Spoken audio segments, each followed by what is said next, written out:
Hello everyone, welcome to my channel. ఈరోజు వీడియోలో super టేస్టీగా ఉండే క్యారెట్ హల్వాని చేయడం చూద్దాం. ఈ క్యారెట్ హల్వా నాకైతే చాలా చాలా ఇష్టం అనమాట. ఇది ఇష్టం లేని వాళ్ళంటూ ఎవ్వరు ఉండరు.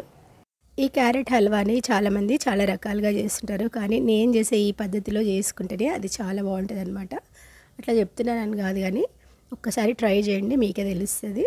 సో ముందుగా మనం క్యారెట్స్ తెచ్చుకొని శుభ్రంగా కడిగేసి దానిపైన మట్టిలా ఉంటుంది కదా, దాన్ని అంతా తీసేసి మంచిగా కడిగి అట్లా తురిమి పెట్టుకోవాలి. ఒక గ్రేటర్కి పెద్ద హోల్స్ ఉంటాయి కదా, దాంతో తురుముకుంటే క్యారెట్ అనేది మంచిగా ఇట్లా పెద్ద పెద్దగా వస్తుంది అనమాట.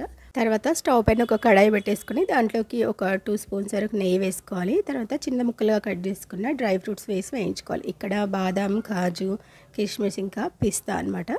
సో మన ఇష్టం ఇంకా డ్రై ఫ్రూట్స్. తర్వాత అదే నెయ్యిలో మనం ఈ క్యారెట్ తురిమినాం కదా, దాన్ని కూడా వేసి వేయించుకోవాలి. ఇది ఒక 10 నిమిషాల వరకు బాగా వేయించుకోవాలన్నమాట. చూస్తున్నారు కదా, దాంట్లో ఉన్న పచ్చిదనం అంతా పోవాలన్నమాట. తర్వాత దీంట్లోకి ఒక 1/2 లీటర్ వరకు పాలు యాడ్ చేసుకోవాలి. ఇక్కడ క్యారెట్ ఎంత ఉందంటే 1 కేజీకి కొంచెం తక్కువ ఉందన్నమాట. సో పాలు అనేటివి అట్లా ఒక 1/2 లీటర్ అయితే కరెక్ట్గానే సరిపోయింది అనమాట. ఆ పాలు అనేది క్యారెట్లో బాగా ఉడికిపోతే సరిపోతుంది. ఎన్ని పాలైనా పోసుకోవచ్చు, అంటే దాన్ని బాగా ఉడికించే దాంట్లోనే ఉంటుంది అనమాట. క్యారెట్ మంచి దగ్గరికి ఉడికిపోయింది కదా, ఉడికిపోయిన తర్వాత చక్కెర యాడ్ చేసుకోవాలి. ఆ చక్కెర కూడా 1.5 కప్ వరకు వేసుకుంటున్నాను నేను. 1/2 కేజీకి ఒక 100 గ్రామ్స్ నుంచి 150 గ్రామ్స్ వరకు వేసుకోవచ్చు అనమాట. ఇక్కడ మనకి టేస్ట్ సరిపోతే మళ్ళీ తర్వాత యాడ్ చేసుకోవచ్చు. తర్వాత చూసినారు కదా, షుగర్ అంతా మెల్ట్ అయిపోయి ఆ క్యారెట్ ఇంకా మంచి దగ్గరికి అయిపోయింది కదా. తర్వాత మనం ఇలాచీ పౌడర్ వేసుకోవాలి ఫ్లేవర్ కోసం. ఇక్కడ మంచి టేస్ట్ రావాలి క్యారెట్ హల్వా కంటే కోవాని కంపల్సరీగా యాడ్ చేసుకోవాలి. కోవా లేకపోతే మనం మిల్క్ పౌడర్ వేసుకోవచ్చు.